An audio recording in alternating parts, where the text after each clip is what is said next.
If you're a project manager, I can predict one thing with high levels of confidence.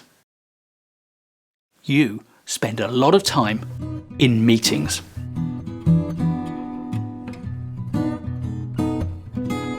If I'm right, perhaps you need to spend a little time thinking about how you can minimize the amount of time you waste in your meetings. Spend less time in your meetings and get more value from the time that you do spend. When we talk about spending time in meetings, spend is the right word. The question is, will you be spending that time on cheap, unnecessary tat? Or will you be spending it on valuable, life-changing commodities? Here are 5 small tips that can make a big difference to your meetings. Number 1, schedule your meetings for 25, 50 or 80 minutes rather than 30, 60 or 90 minutes. The fact is that most scheduling software works on the basis of half hours and hours. Therefore, we all end up with meetings that are back to back. Our first meeting might be from 9 o'clock to 10 o'clock. Our second meeting from 10 o'clock to 10:30. But what about the time it takes to go from one meeting to the other? You have precisely 0 minutes to do it. Okay, so the meetings are in the same room. But what if you need to freshen up? What if you need to write up some notes from the first meeting? What if you need to spend a couple of minutes refreshing your mind about what the second meeting is about? Half hour, hour and a half meetings leave no time to really get ready for the next meeting and to put the last meeting down properly. I guarantee you that if you can get a meeting done in 30 minutes, you can also get it done in 25.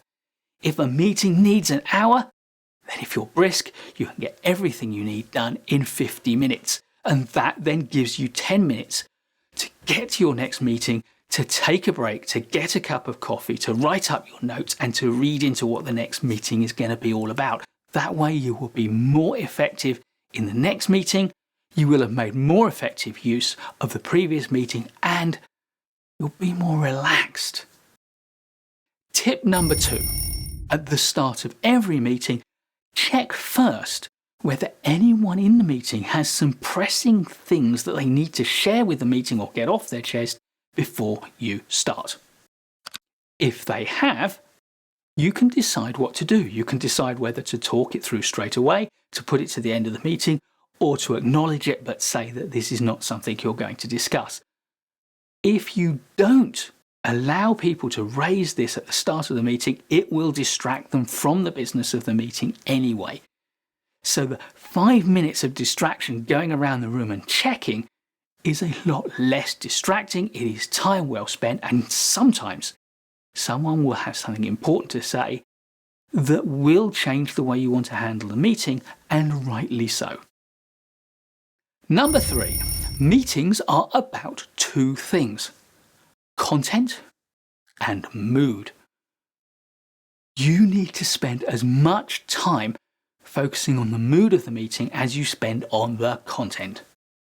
Observe behaviours and read the room as much as you listen out for the content and the meaning of that content, because the moods and the behaviours will give you a framework to really understand the meaning of the content and its importance and how it lands with each individual in the room. In turn, this will give you deeper insights into what is being said and into what is not being said. Tip number 4. Sometimes meetings reach consensus quickly and easily. Phew. But think for a moment. Is this just people opting out of difficult, uncomfortable, inconvenient conversations that they really ought to have? Are people holding back from saying what they really think, from sharing information that they know, which might be important?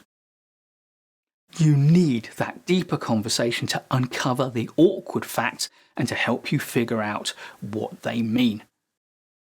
If you reach consensus too quickly, too easily, pause and then go back into the question. Ask what else? And finally, tip number 5, if a meeting is worth attending, then it's worth following up on. Schedule time after every meeting to follow up on your notes, do the actions, and consider what you've learned from the meeting. I hope that you would always prepare for a meeting before attending it. Equally, I hope you will always post-prepare for a meeting after you've attended it. There you have 5 great tips for how to make your meetings better. Time spent at meetings can be enormously valuable, but it is also easy to waste it. If you follow these 5 tips, you will get more out of every single meeting. And if you like this video, please do give us a thumbs up and subscribe to our channel so you don't miss any of our great content to come. Hit the notification bell and you will find out when it's about to arrive. And I'll look forward to seeing you in the next video.